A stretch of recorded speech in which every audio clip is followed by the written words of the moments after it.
Que a graça do Filho do Altíssimo seja na vida de todos aqueles que me acompanham neste momento. Este vídeo é uma resposta ao pastor Luiz, que me chama de herege, cego e adepto das doutrinas demoníacas dos Adventistas do Sétimo Dia e das Testemunhas de Jeová. Só que aquilo que ele chama de doutrinas demoníacas é conhecido pela própria Igreja Católica como teologia clássica. A Maria Zélia de Porto Alegre, padre, diz assim: a pessoa quando morre fica dormindo até a ressurreição dos mortos? Essa é boa. Sabe que eu tinha um aluno evangélico na aula de Mariologia, eu era professor de teologia sobre o significado da figura de Maria, e chama Mariologia. E aí tudo ia muito bem, nos dogmas, até a Imaculada Conceição, até a Assunção, não tinha problema. A maternidade divina de Maria, Maria Mãe de Deus, defende muito. Mas na hora que eu comecei a falar da intercessão, aí ele disse, não, aí não dá. Eu falei, mas por quê? Você não acredita que Maria... Não, acredito que ela vai se salvar. Ela é a mãe de Jesus, mas no momento ela não está em condição de rezar. E por que não? Porque ela está dormindo. Eu falei, como assim? Então, porque todos que morrem adormecem, e como quando a gente dorme logo acorda, e parece que passou num piscar de olhos, assim vai ser o juízo final, aí uns acordam para condenação, outros... É uma maneira da escatologia evangélica clássica explicar esse intervalo entre o juízo particular e o juízo final. Para nós católicos, não.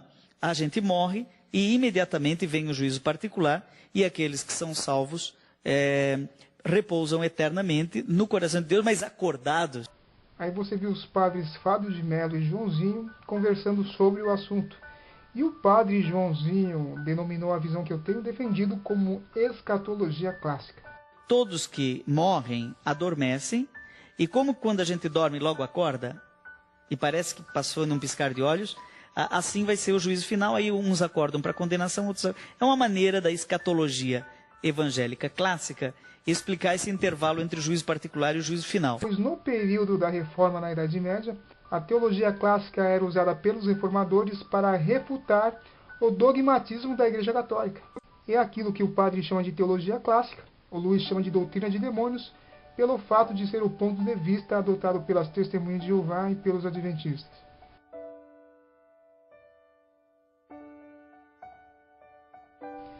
Ele diz que eu estou ajudando Satanás a iludir a humanidade, ao mesmo tempo que defende um dogma romano. Não. Para nós católicos, não. Para nós católicos, não. A gente morre e imediatamente vem o juízo particular. Será que as Testemunhas de Jeová e os Adventistas estão errados em se absterem de um ensino dogmatizado pela Igreja de Roma? E este debate envolvendo imortalidade, imortalidade ou imortalidade e ressurreição, ele não veio à tona com os Adventistas ou as Testemunhas de Jeová. Em Atos 17, vemos o apóstolo Paulo, no seu discurso no Areópago, discutindo com gregos filósofos que tinham um conceito de imortalidade enraizado neles, porque a imortalidade da alma é uma crença grega. E Paulo ali defendia a doutrina da ressurreição dos mortos. E no Areópago se deu o primeiro debate envolvendo imortalidade e ressurreição. Foi depois da morte de Paulo e de todos os apóstolos que, aos poucos, o conceito grego foi sendo introduzido na igreja. E no quarto século surgiu o bispo São Agostinho de Hipona, um padre e teólogo do catolicismo, que, influenciado pelos ensinos de Sócrates e Platão, distorceu radicalmente o verdadeiro sentido da mensagem do reino quando escreveu a sua obra A Cidade de Deus, afirmando que o reino era a Igreja Católica Romana e defendendo a ideia de almas imortais no céu, no inferno e no purgatório. E a sua teologia tornou-se padrão para a Igreja. Mas o debate não parou por aí. Sempre houve aqueles que se posicionaram a favor da teologia clássica, rejeitando a imortalidade da alma.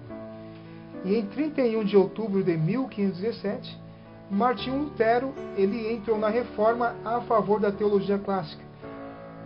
Assim como alguém que dorme e chega amanhã inesperadamente quando acorda, sem saber o que aconteceu, assim nós nos ergueremos no último dia sem saber como chegamos à morte e como passamos por ela. Nós dormiremos até que ele venha e bata na pequena sepultura e diga: Doutor Martinho, levanta-te! Então eu me erguerei no momento e serei feliz com ele para sempre. É uma maneira da escatologia evangélica clássica explicar esse intervalo entre o juízo particular e o juízo final. E os favoráveis a este ponto de vista eram um número muito grande, até surgir João Calvino. Ele nasceu 20 anos depois de Lutero, entrou na Reforma Protestante e reintroduziu o conceito católico platônico da imortalidade da alma em 1532, quando lançou seu primeiro livro intitulado Psicopaniquismo. Psicopaniquia foi como Calvino denominou a crença na mortalidade da alma.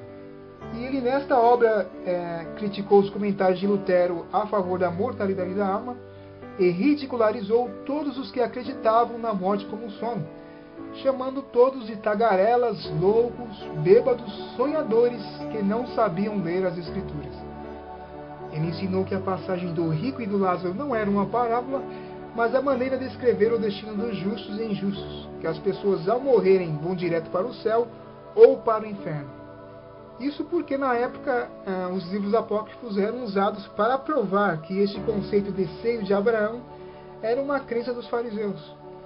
E João Calvino, na sua obra Psicopaniquia, ele ensinou que o corpo é a prisão da alma e que a alma é posta em liberdade antes da morte. E Calvino era um homem muito persuasivo. Foi a partir dele que a crença da imortalidade da alma vingou no protestantismo, e muitos saíram da Igreja Católica para estudar com Calvino em Genebra, na Suíça. E os ensinos de Calvino são conhecidos como calvinismo. Só que os conceitos defendidos por Calvino são os mesmos conceitos defendidos por Sócrates e Platão. E Deus não está em dívida com esses homens. E o termo psicopaniquia usado por Calvino só faz sentido para quem crê que o homem é divisível em dois, como os dicotomistas, ou que o homem é divisível em três, como os tricotomistas. Mas para quem crê que o homem é uma unidade composta absoluta indivisível, o termo psicopaniquia não faz sentido nenhum, pois a alma não dorme, ela morre. Dormir é só um eufemismo. E alma é uma palavra polissêmica, que tem vários sentidos. Mas no contexto da criação do homem em Gênesis, alma não é aquilo que o homem tem. Alma é aquilo que o homem é. Romanos 1:22. Dizendo-se sábios, tornaram-se loucos, e mudaram a glória do Deus incorruptível em semelhança da imagem de homem corruptível, e de aves, e de quadrúpedes, e de répteis. Quando alguém afirma que tem a imagem de Deus, no sentido divino da palavra, este alguém se diz sábio, mas na verdade é um louco, e está mudando a glória do Deus incorruptível à imagem de homem corruptível. A imagem e semelhança de Deus no homem não tem nenhuma conexão com a imortalidade, pois Deus é onisciente, o homem não. Deus é onipresente, o homem não. Deus é onipotente, o homem não. Porque o homem não tem esses atributos da divindade, e teria justamente aquele atributo que aparece nas Escrituras restrito a Deus. Ora, ao Rei dos séculos, imortal, invisível, ao único Deus sábio, seja honra e glória para todos sempre. Amém. Aquele que tem ele só a imortalidade. O homem em si mesmo é mortal, ele não tem imortalidade. Quando a palavra fala que o homem foi feito à imagem e semelhança de Deus, é no sentido de governo. Deus fez o homem para governar e reinar sobre a sua criação. E disse Deus: façamos o homem à nossa imagem, conforme a nossa semelhança, e domine sobre os peixes do mar, e sobre as aves do céu, e sobre o gado, e sobre toda a terra, sobre todo o réptil que se move sobre a terra. E criou Deus o homem à sua imagem, a imagem de Deus o criou. Homem e mulher os criou. E Deus os abençoou, e Deus lhes disse: frutificai e multiplicai-vos, e enchei a terra, e sujeitai-a, e dominai sobre os peixes do mar, e sobre as aves do céu, e sobre todo o animal que se move sobre a terra. Salmos 8, versículo 4. Que é o homem mortal, para que te lembres dele, e o filho do homem, para que o visites? Pois pouco menor o fizeste do que os anjos, e de glória e de honra o coroaste. O homem está abaixo dos anjos. Fazes com que ele tenha domínio sobre as obras das tuas mãos. Tudo puseste debaixo de seus pés. Deus colocou Adão como rei da criação, só que ele perdeu este status de rei com a queda para Satanás. A imortalidade que ele tinha não era inerente, mas condicional. Ele dependia de comer da árvore da vida. E Deus disse que se ele desobedecesse, certamente morreria. E ele desobedeceu, ele pecou. Deus colocou 2 querubins para proteger a árvore da vida, para que ele não comesse do fruto e se tornasse um pecador imortal. E é isso que Calvino ensinou e que a maioria ensina, que o homem é imortal em seus pecados. A primeira mentira da terra: certamente não morrerás. E as Escrituras tratam a morte como um sono de Gênesis e Apocalipse. E o próprio Jesus comparou a morte como um sono, ao falar da morte de Lázaro. João 11, versículo 11. Lázaro, o nosso amigo, dorme, mas vou despertá-lo do sono. Disseram, pois, os seus discípulos: Senhor, se dorme, estará salvo. Mas Jesus dizia isso da sua morte. Eles, porém, cuidavam que falava do repouso do sono. Então Jesus disse-lhes claramente: Lázaro está morto. Jesus falou claramente da morte ou da quase morte de Lázaro. E folgo por amor de vós, de que eu lá não estivesse, para que acrediteis, mas vamos ter com ele. Vamos ter com ele quem? Com Lázaro ou com o corpo de Lázaro? Jesus não disse que o corpo de Lázaro estava dormindo, enquanto a sua consciência estava viva fora do corpo. Mas ele se referia a Lázaro como um todo, como um ser racional. A pessoa de Lázaro com seus atributos pessoais, com seus sentimentos, com seus afetos. E Lázaro ressuscitou depois de 4 dias morto e não contou nada acerca de uma experiência de quase morte, de ter ido ao céu, ou ao inferno, ou ao seio de Abraão. E aqueles 4 dias foram como um sono, como um abrir e piscar de olhos. Assim como 1000 anos para o Senhor é como um dia, entre a morte e a ressurreição é como um abrir e piscar de olhos. É tão rápido que não dá tempo para ser atormentado no inferno.